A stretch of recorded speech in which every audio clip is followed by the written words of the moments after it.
And you think that one of the top trades for this year is to be short both stocks and bonds. Let's handle the stock side of it today. But before we do that, why would you want to do this through the futures markets? Sure. The S&P 500 E-mini future trades 6 days a week, nearly 24 hours a day. It is one of the deepest, most liquid markets in the world.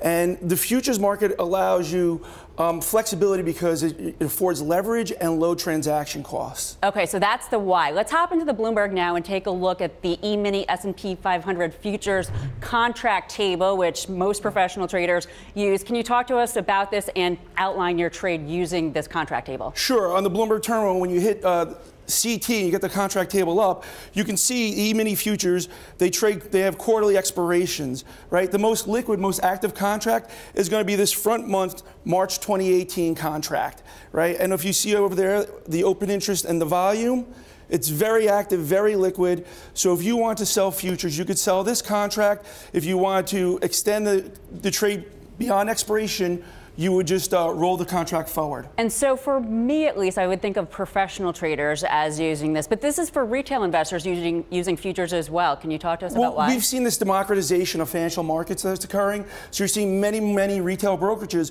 offering these products to their clients now. So retail investors can be involved. Making it highly available. And so the leverage, the liquidity, all very attractive to retail investors as well. So the trade you just outlined, that's speculating. What about hedging? Because that's, of course, the other purpose for future. Sure. You'll see many portfolio managers have stocks they love, or even retail investors have stocks they love and they want to hold. If you trade in and out of those stocks when you have periods of volatility like this, there's lots of transaction costs. Here in the futures market, you can use the futures contract to hedge your position, right? And that high leverage and that low transaction cost allows you to hold on to your stocks while hedging some of your risk away. And can you talk to us quickly about the contract size? Yeah, so an E-mini contract, one contract is about $140,000 worth of exposure.